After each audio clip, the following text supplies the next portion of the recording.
বিসমিল্লাহির রহমানির রহিম। আসসালামু আলাইকুম দর্শক, আশা করি আপনারা সবাই ভালো আছেন।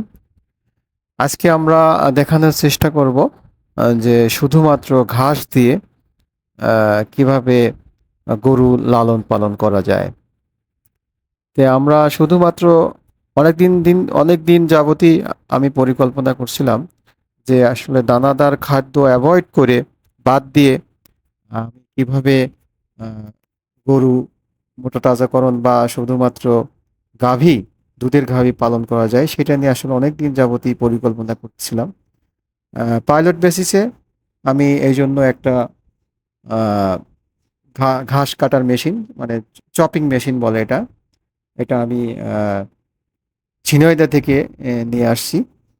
নিয়ে এসে আমি কিছু আহ, চারা ঘাস মানিকগঞ্জ থেকে কিছু আহ, ঘাসের কাটিং নিয়ে আমরা লাগাইয়া চারা ঘাস অলরেডি আমরা আহ, 2 বিঘার মতো জায়গাতে এটা রোপণ করছি।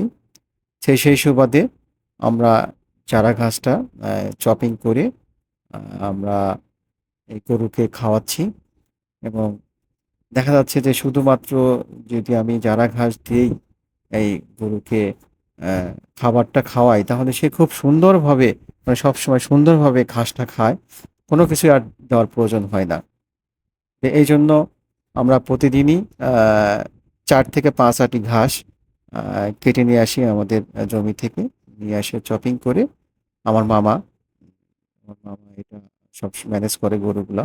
আমাদের আহ, আহ, 2টা দেশাল গাভী, মানে আর একটা হলিস্টিন ফ্রিজিয়ান আছে, আর একটা হলিস্টিন ফ্রিজিয়ান লেভেলেরই একটা ছোট বাছুর আছে।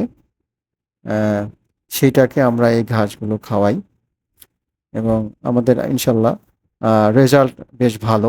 তবে 100% এখনো শিওর না যে আসলে এটা দিয়েই আমরা আমাদের খামারটা পরিচালনা করতে পারবো।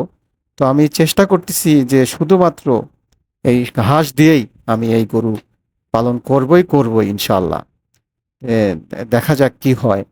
তো এই জন্য মামা বেশ পরিশ্রম করে প্রতিদিনের ঘাসটা নিয়ে আসে। দেখেন আপনারা, গরু কত সুন্দরভাবে খাচ্ছে।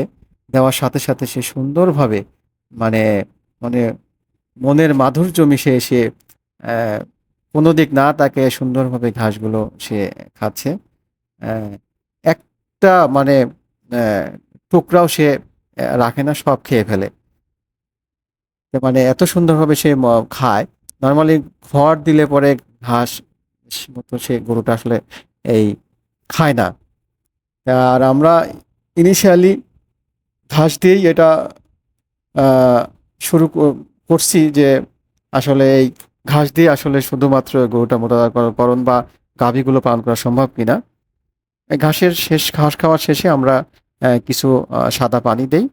আহ, সাদা পানি খাওয়ানোর পর গাভীগুলো বিশ্রাম করে, ফ্যান আছে ফ্যানটা ছেড়ে দেই, সে তার মতো আহ, ঘুমায়। দেন হচ্ছে আবার আমরা আহ, বিকালের দিকে আমরা 2 বেলা খাবার দেই। এক হচ্ছে সকালে আর বিকালে। আহ, আর মাঝখানে আপাতত একবার আমরা গরুটাকে গরুগুলোকে গোসল করাই দেই। তাতে আলহামদুলিল্লাহ বেশ ভালোই হচ্ছে। তো আপনারা সবাই ভালো থাকেন, আমাদের চ্যানেলের সঙ্গে থাকেন, আর আমাদের চ্যানেলটা যদি ভালো লাগে প্লিজ সাবস্ক্রাইব করেন। নেক্সটে আরও দেখাবো যে কিভাবে আরো এর চেয়ে সুন্দরভাবে আমরা ঘাসটা প্রসেস করে গাভীকে খাওয়াই, সেটা আমরা দেখানোর চেষ্টা করব। তো আজকের মতো এখানেই। আল্লাহ হাফেজ, সবাই ভালো থাকবেন। আসসালামু আলাইকুম।